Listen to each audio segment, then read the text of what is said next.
The physical world we perceive, including the space and time we inhabit, is merely a visualization tool, a projection of a deeper reality. This reality is fundamentally different from our sensory experience.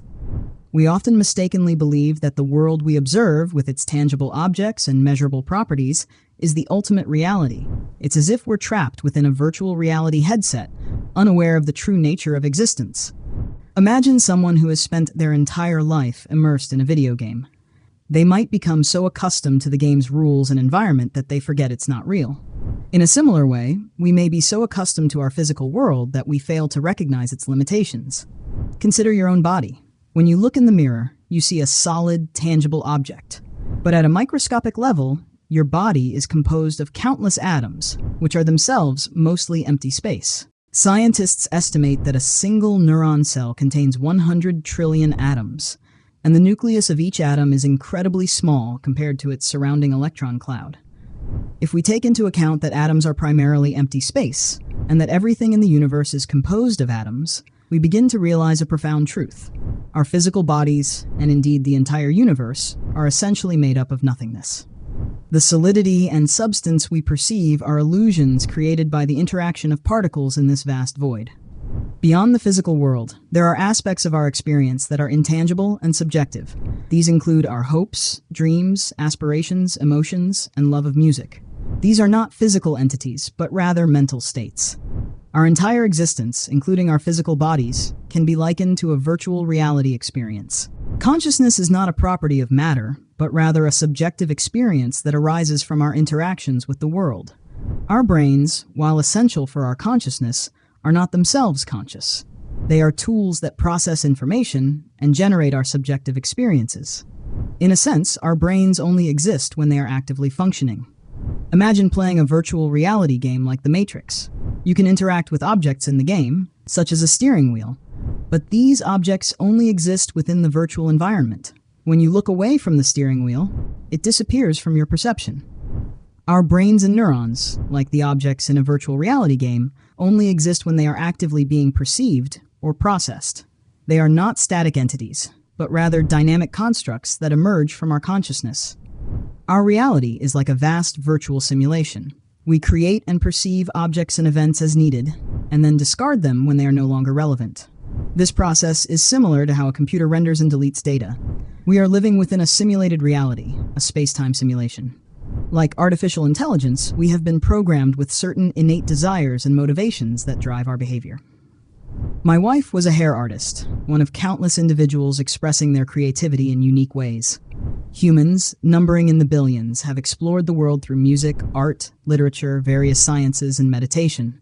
We engage in sports and countless other activities, each offering a different lens through which to experience consciousness. No single approach is inherently superior. The nature of our existence beyond the confines of space and time remains a mystery. I'm curious to understand what we are truly doing beyond our physical actions and experiences. Our conscious awareness is limited to our physical perceptions. While I can describe my actions, such as moving my hand or driving a car, I'm uncertain about the underlying reality of what I'm truly doing. Consider a player in a virtual reality game like The Matrix or GTA. They believe they're turning a steering wheel, but the underlying reality is far more complex. The player's actions are translated into electrical signals that manipulate the virtual world. Similarly, our physical actions may be a simplified representation of a much more intricate process occurring at a subatomic level. When discussing evolution, we're essentially operating within the framework of our physical reality, which can be likened to a headset. Evolutionary theory is limited to explaining the development of life within our physical reality and does not address the nature of consciousness beyond it. This theory is not concerned with the nature of consciousness outside of the space-time continuum. Consciousness is boundless, exploring an infinite range of possibilities, much like a child in a candy store. Individuals like Mike, John, or Anne are merely fragments of the broader exploration of consciousness and its limitless potential. Our current experiences, while seemingly vast, are insignificant compared to the infinite possibilities that exist beyond our perception. We can easily visualize a square and a cube, but attempting to conceptualize a four-dimensional object is challenging, if not impossible, for our three-dimensional minds. Our limited perception of reality, restricted to 3 dimensions, is a significant constraint. We can only perceive a narrow spectrum of colors, including red, green, blue, yellow, and others. Some animals, like pigeons, possess additional color receptors, suggesting they perceive a dimension of color that we cannot comprehend. It's difficult to imagine the experience of perceiving a color that we've never encountered. Can you envision a specific hue that you've never seen? Despite the richness of our world, we recognize the existence of countless conscious experiences that are beyond our imagination. According to this perspective, consciousness is actively exploring all possible experiences.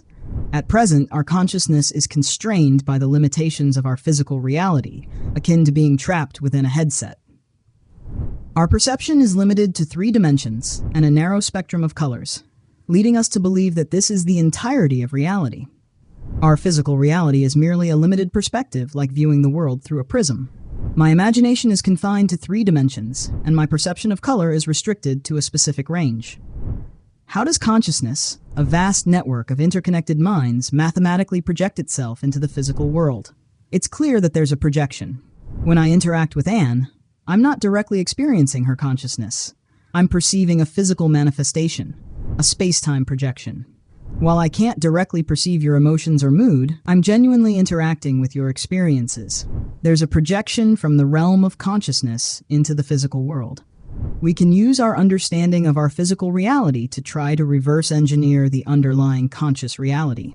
If we can understand how consciousness projects into the physical world, we can attempt to move in the opposite direction. This is a challenging endeavor, but it can help us explore the possibilities of deeper theories about the nature of reality beyond our physical perception.